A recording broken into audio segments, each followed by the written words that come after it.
Welcome and hello. We're glad you're here tonight at Beaverdale Books. Thank you for coming for tonight's event. Before we begin, I want to share with you some of our upcoming events. On Saturday, August 1st, we'll see over here on this table lots of books. We have our local author fair. We have 7 authors: Jim Graham, Keith Hedger, Preston Marks, Tracy McCausland, Leighton Richards, S. Elias Sharp, and Peggy Tim. So some really a variety, something for everyone there. So we'd love to have you stop in. It's from 1 to 3 on Saturday afternoon. Then on Tuesday, August 4th at 7 p.m., Scott Reister, yes, the sportscaster, will be here at 7 p.m. To share his book. It's a series and it's called Football Spy. So if you have an interest in sports and dogs, you might be interested in that. You can find all the details on our website or pick up an event list from our front counter or sign up for our twice monthly newsletter. So on to tonight's book, Exercise Finished. It is a cozy mystery that follows the adventures of Obedience Trial Chairman River Kincaid and her friends, all members of the Cedar Valley Dog Trainers, as they try to discover who killed a fellow club member. Melinda Wichmann is a former print journalist who writes women's fiction, paranormal, and cozy mysteries set in her native state of Iowa. She draws on over 50 years of dog training and showing experience to present the traditions and eccentricities, I don't know if you all feel that at all, of the sport of competitive dog obedience in her second novel, Exercise Finished. She holds a bachelor's degree in journalism and mass communication from Iowa State University and is a member of Sisters in Crime and the Dog Writers Association of America, as well as the Iowa City Dog Obedience Club and the United States Australian Shepherd Association. She and her husband operate a third-generation family farm near the Amana colonies here in Iowa. So please join me in a warm welcome for Melinda.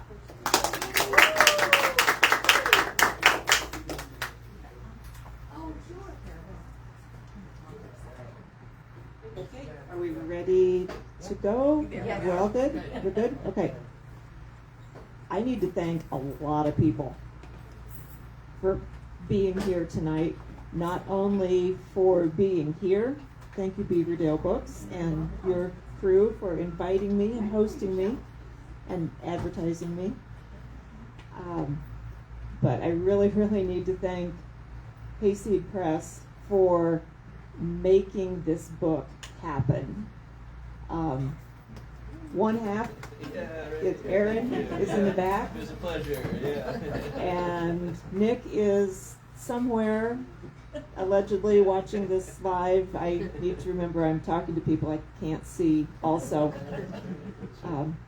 And their dad, Ed, who delivered a very large number of books packed into a startlingly small number of boxes several weeks ago. When I contacted Nick with my idea, well, the manuscript was written and I didn't have a publisher, and I ran it by him. I cannot imagine what he and Aaron thought. Oh my God, it's a murder at a dog show. What kind of crazy business is this? But they took me on and really made this book the best version of itself that it could be. There were a lot of different versions flying around for several months, and I learned a lot about editing and improving writing and improving characters and timing and a lot of stuff that I really hadn't addressed in my first book. This really should have been my first book, because people say, write what you know. And my first novel was How to Live with a Ghost, which was a paranormal romance. And I did research for it, but all I learned was when you write about ghosts, pretty much anything goes. You don't have to be right because nobody can prove that you're wrong. When I wrote Exercise Finished, I knew I had to be absolutely correct on a lot of details because all my dog showing friends were going to read it, and hopefully a lot of dog training and showing people across the country would read it, and man, if there was anything wrong in there, I was going to hear about it. So I didn't need to do as much research for this one, but I had to be more careful in how I said things, if that makes any sense. Probably the biggest, and I don't want to say problem, but the biggest issue I encountered was creating the characters for the story. Because I have known many of you for a very, very long time, and we know a lot of the same people, and we have all encountered these personalities at dog shows, in the ring, in the crating area, at the matches after hours. And I was drawing on those experiences to create characters that were not one specific person, but were a blend of all the people that I've known. I've shown dogs. I think, well, I know it's been over 50 years. I started in 4-H, and I went in my first AKC show ring in 1977. And oh my God, that makes me feel old. And I've met a lot of really nice people and a lot of really strange people. And you guys all have too. So I wanted the characters in this story to represent the best and a little bit of the worst that we've all encountered over the years. If you ask me who a specific character is based on, I cannot tell you. There was only one character who was based on a specific person, and she is long gone. If you have questions, ask. That makes it easier for me to talk. Otherwise, you just have to listen to me talk. I actually had this book written, rough draft, before How to Live with a Ghost was published. I had Ghost finished, and I could not find a publisher. And I was getting really frustrated, and I just put it in my computer, and I said, I'm done. This is it. I don't know if it's ever going to see the light of day. But I had another idea in my head that I wanted to write this dog show murder, because a lot of people had said, oh, you should write a book about a dog show murder. It says something about us. Like what you know. I know. You guys can sit in the front row. There's Melinda. guys. I am the only one up here with you. You're the only one brave enough. Well, I was sitting there, but I was having to turn my head so much, I decided to be different. So Ghost was kind of in the wind, and I was trying to decide what to do with it and who I wanted to do with it, and trying to find somebody who wanted anything to do with it. And I wrote Exercise Finished, and I don't want to say it was an easy read or an easy write, but it was quick, and it went much more smoothly, I think, from all the errors I had learned from Ghost, which I did not write in anything resembling a linear fashion, start to finish. This I had outlined. A word of caution with outlines: they're helpful, but you often go herring off in other directions, even though you have them. If you write without an outline, you go herring off in all kinds of directions, and then you do a lot of rewrites. So I sat down and I wrote this over the winter. And come that spring, I finally connected with a publisher who was interested in Ghost, so we were off to the races on that, and Exercise Finished just sat there. Once Ghost became reality, I was fortunate to have this manuscript sitting there, and I thought, well, woohoo, this book writing business is pretty easy. And I've got another one just sitting here ready to go, and it really wasn't. And Nick and Aaron got hold of it and pointed that out. So then the rewrites began, and somehow I'm still not sure how we managed to do that. There were deadlines for rewrites through April, May, and June, which included my national Aussie specialty, me trial chairing my Obedience Club's flagship 3-day, 3-ring circus trial, planting season, and pretty much anything else you could put in there. We were all doing this at the same time. We're not going to do that again. Thank God the cattle are gone. Yes.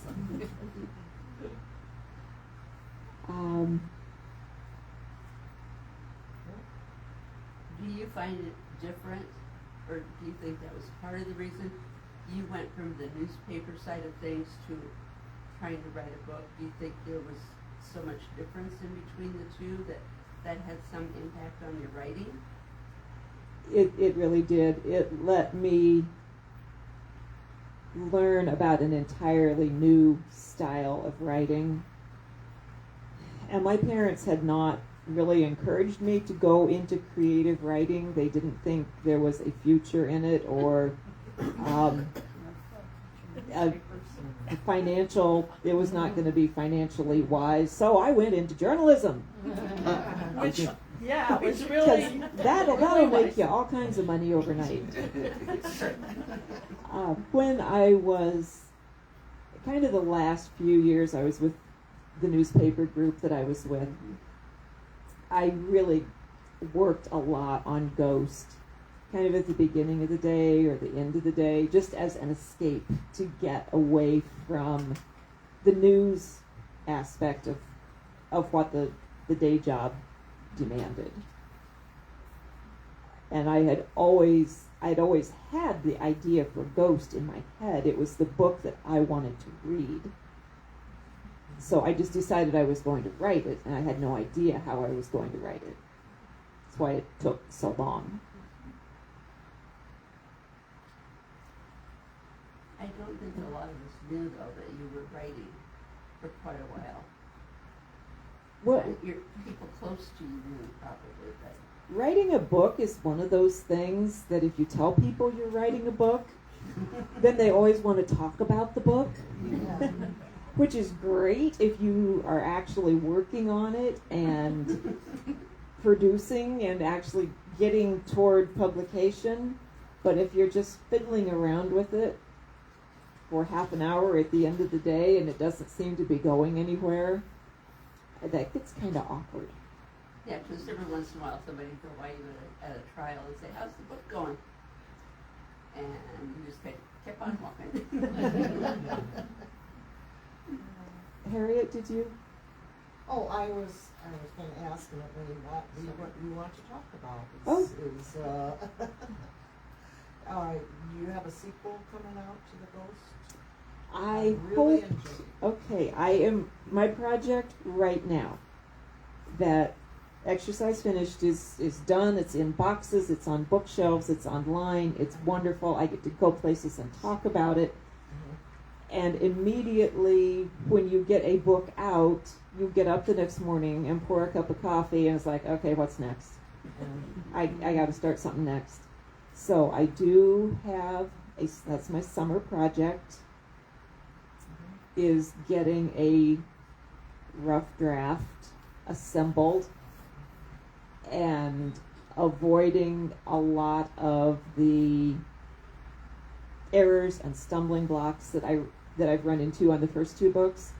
That when I wrote them, I thought, well, this makes perfect sense, and this seems rational, and this sounds wonderful. And then I went back and read it 6 weeks later, and like, no, it does not, and it is not.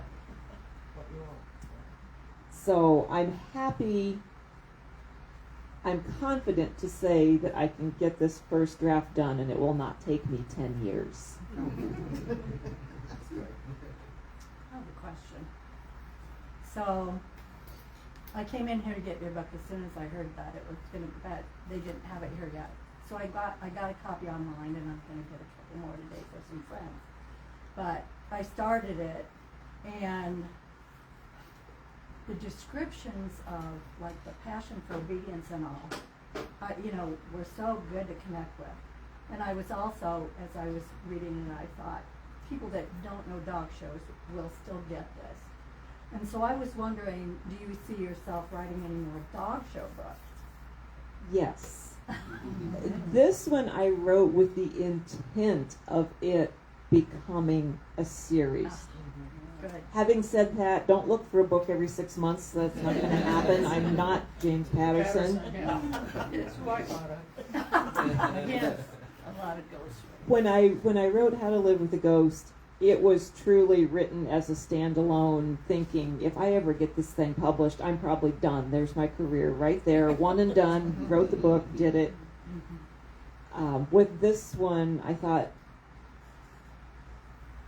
you know what dog show people are like and what kennel clubs are like. There is such a rich, deep well of things to pull from that will make it, if not easier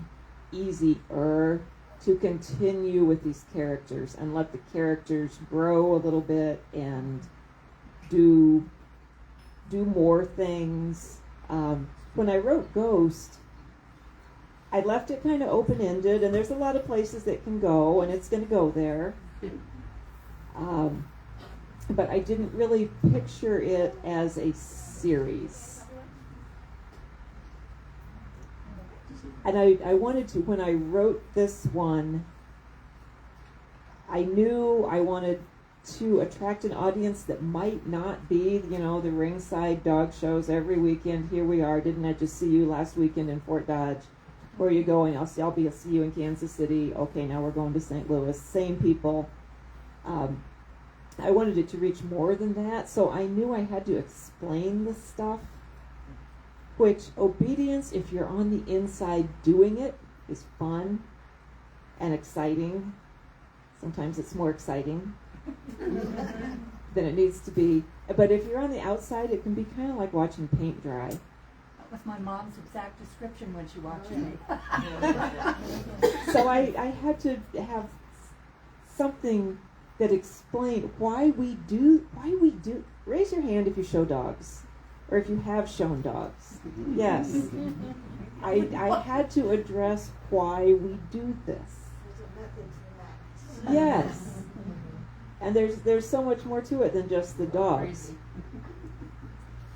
So I had to explain what goes on in the ring and what goes on in the handler's mind while things are going on in the ring. And I did not use as many 4-letter words as I could have. That's just a given. They were there last weekend at the DMOTC trial when my dog is taking random jumps. It's like, no, there's no jump involved in exercise. And there he goes over jumps again. Just stop. Well, it was not the one the judge assigned. Pick your own glove day. So there were a lot of challenges in this because I couldn't just sit down and write a story that was addressed only to people who have been there. It had to reach the people who had maybe been to an obedience trial and watched and thought, well, wow, that's really awesome, but I don't think my dog could ever do that, and turned around and left. Or people who have never been anywhere to any kind of dog event. So there was a lot of explaining to do, and I didn't want to turn it into a Wikipedia entry of how the exercises work. Well, but what I like too is you went from working in the ring to the training building and explaining why people do what they do when they're training. And I'm thinking I should be getting off my butt and doing more of what she's talking about. But I like that you could segue from one to the other and still keep the connection and explain to the guy coming in, this is why you have to do what you do. And Bringing in Tyler's character where he knows nothing, and so many people you can find anything on YouTube, how to train a dog, how to do the AKC rally signs. It's all out there, but it's one surface layer of knowledge, and it doesn't share all the insights of how to really make this work down the road. So he became a vehicle for explaining stuff that wasn't explaining to the audience. It was just him and River talking. I'm thinking about, do we use it to entice people to join the obedience group? join our club, get a book. Join our club, stay alive. Be nice, and you won't get clocked with a bar. Yeah, I was just going to say they might be concerned about getting booked. I was. haven't read the book yet. I have When you were talking about sequels and stuff, have you thought about doing it from the dog's perspective? Because like on the cover, these four dogs are sitting there and they're like, Right. what, and There are books are kind of interesting. there are a number of books where the animals share their thoughts. Some of them are really well done, and some of them get a little kitschy. I was having a hard enough time dividing my thoughts among multiple characters without throwing in another species. I probably will not go there. I think when it's done well, it's done well. But I've read some talking animal series that really didn't hit the mark. Just from the cover, that's what I was getting. Oh, I just randomly picked a book out of from the library because I was kind of waiting for the dog show to get yours, but that's what it was. It was the dog perspective. And I mean, I'm not kidding, there's like 25 of these things. This was book 1. And it was a failed police dog and his private detective owner. And it was like, I couldn't stand it because the dog was so ill-mannered. And we know those dogs too. It just drove me crazy. So I haven't finished this, but would you ever include a Yorkie in your book? No. How much is it worth? I've already Pestering her got. for a couple years about Cordy. Well, there's a corgi there's in a this corgi one. in it. Sully. He doesn't do much, but he's there. Yeah, and He's in a Bo. supporting role. But these are Yes. mostly big dogs, you know? I have gotten I'm just no kidding, end no. of grief that there is not a golden retriever in this book. Not even on the cover. I didn't say specifically that there wasn't. I just didn't name any names. But one name was addressed as a possibility for a dog further in, and I was happy about that. I realize that anything I write is probably going to weigh heavy on herding dogs, just because that's kind of where I come from.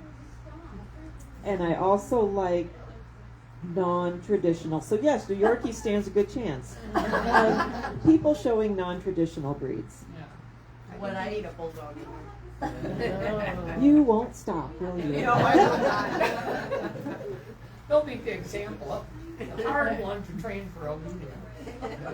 what I liked was that I knew from knowing you all the years that I've known you and everybody else as I read the book, you were drawing on your own personal life and bringing a lot of that in there. And I recognized so many things, and I won't say any more than that. Well, being a publisher for 5 newspapers all those years where you mocked up everything and sent it out. I mean, we were reading your column, and then you would be talking about having sent out, now I'm doing Williamsburg, now I'm doing this, now I'm doing that, and I was feeling for you that you had to do all of that work because all these presses kept closing. I mean, all these newspapers were closing. Yeah, that's why I gave River a nice work from home job where she's not in charge of editorial content. She just has to put the puzzles together. And writing the stories was fun, and putting the puzzles together was fun. Doing all of it for 4 papers under deadline was not fun.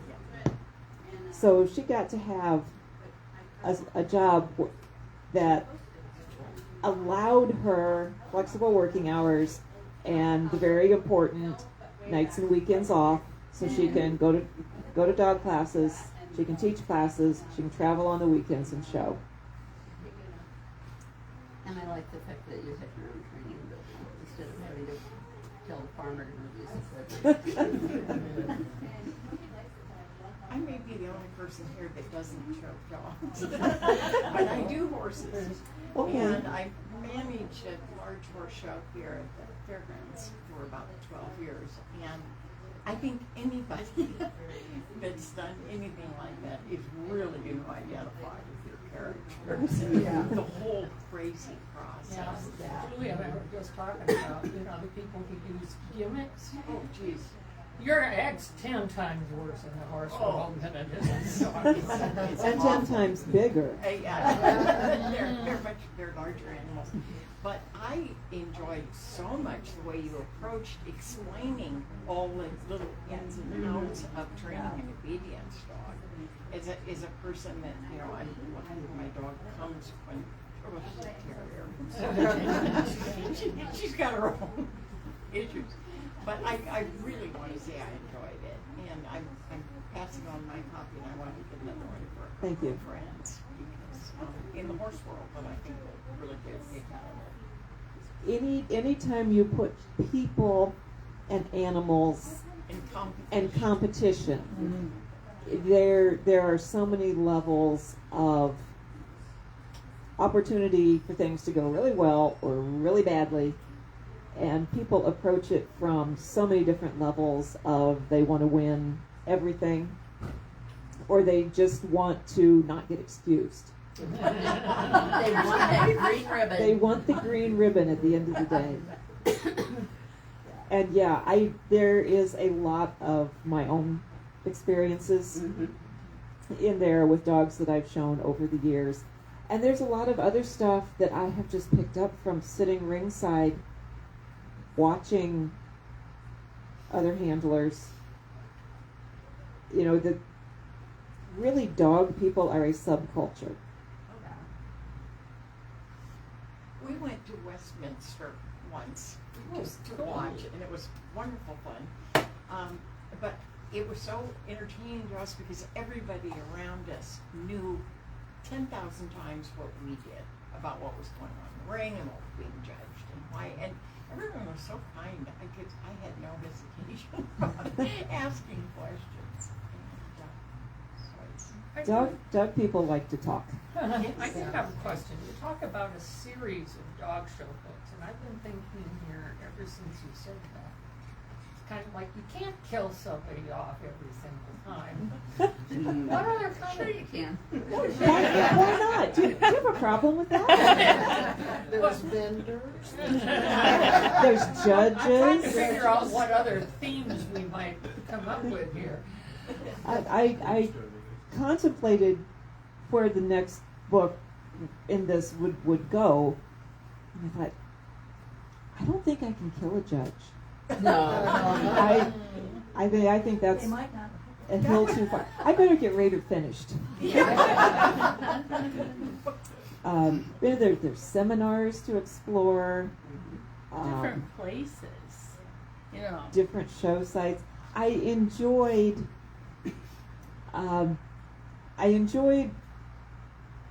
bringing in other clubs and painting a very thin veneer of a fake club over them. And I wanted to bring DMOTC, Decorah, Upper Iowa, got a new name. And I wanted to bring DMOTC into it. It didn't fit in this one. But really, you guys, if I have ever talked to any of you about dogs, you helped me write this book, because this was a collection of experiences that got put into a story.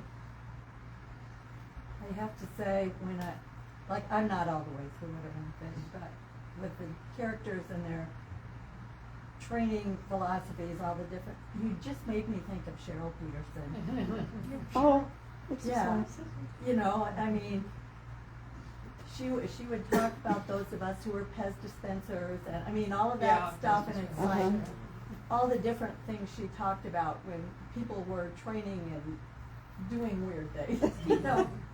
Anyway, but it made me think of her, and I wanted to present the sport. Some people say, "Oh, I could never train my dog because I couldn't. I'm not a disciplinarian. I can't say no." And there are all different kinds of approaches to obedience, and I just wanted to throw that out in the dialogue, that you don't have to be a drill instructor, and you don't have to be a Pez dispenser, and probably most of us try to hit that happy medium. You can go in there thinking, if I don't get a $1.99, my world will come to an end. Right. I don't know. I try to buy better treats before. If you get better treats, that'll fix everything. Exactly. Well, this weekend, I was getting a little frustrated with Trick, and it's like, why is he taking so long to catch on to some of this stuff? Corey and Kayla were both so much quicker, but you know why? It was Cheryl. It was Cheryl Peterson's classes. There's nothing like that around here now. But I'll have to tell you what I did today. We found a new place to train. It's a repurposed chicken barn, and there's sheep on one side and cattle on the other side. Okay. So if he works there, he should be a lock the next time he goes in the ring. It's not real big, but it's kind of like, it's definitely different. We did articles on the floor with all those weird smells, and he did fine, so. And Melinda wants to know where it is so she can add it to her list of different. Just so it's dry. I went to a park this morning, and the grass was mowed, and it was so nice. And we got done. My jeans were wet from mid-calf down, and my dog, standing there, water was actually dripping off of him. And he didn't care. I And he had the cared. biggest smile on his face. He was delighted.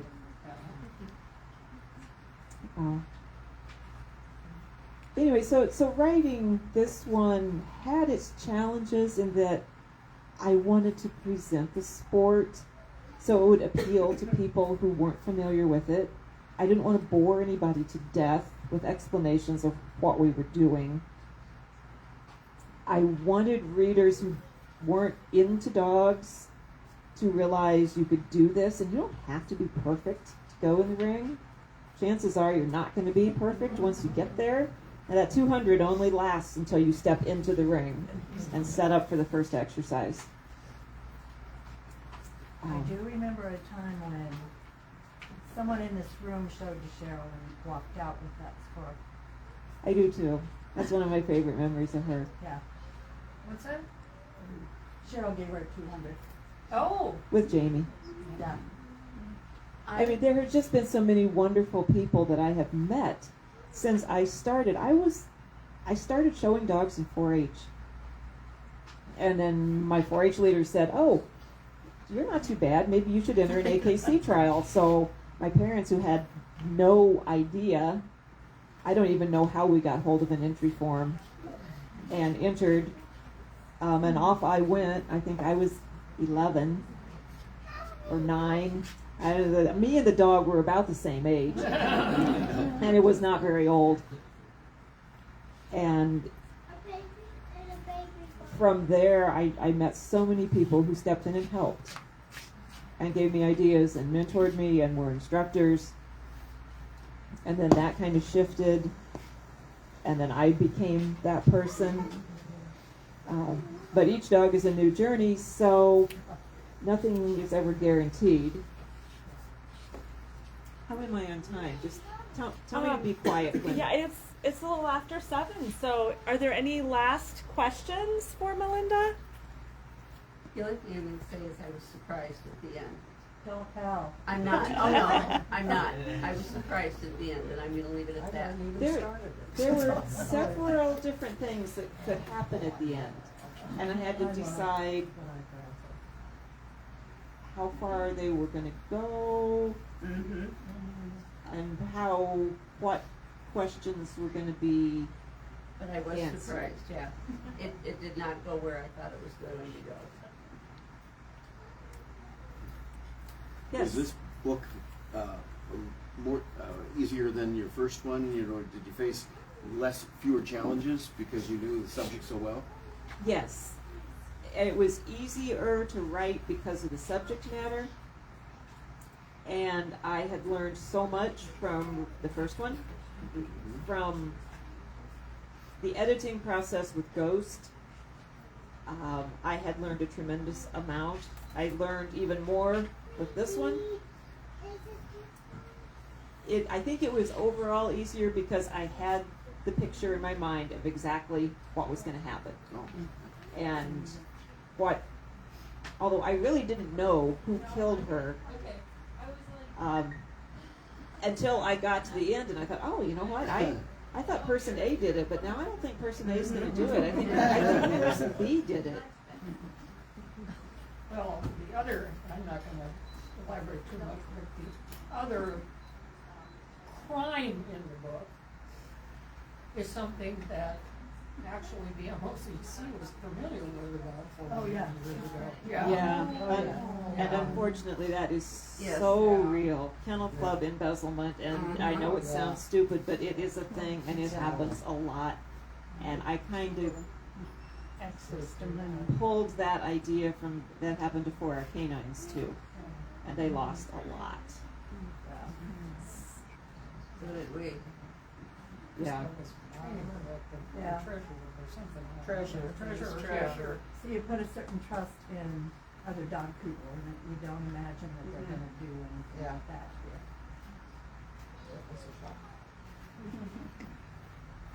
So thank you guys all for coming tonight, and for buying the book, and for supporting me, and keep asking me when the next one is going to come out, because that will keep me working. Otherwise, I could just kind of drift off on other little summer stuff. Well, I'll see you again in Indianola with the kittens. Okay, yeah, I'm going to be at Page Turner's in Indianola on August 22nd, and it is in conjunction with Warren County Trap Neuter Release. And there will be kittens. Oh. Thank you so much.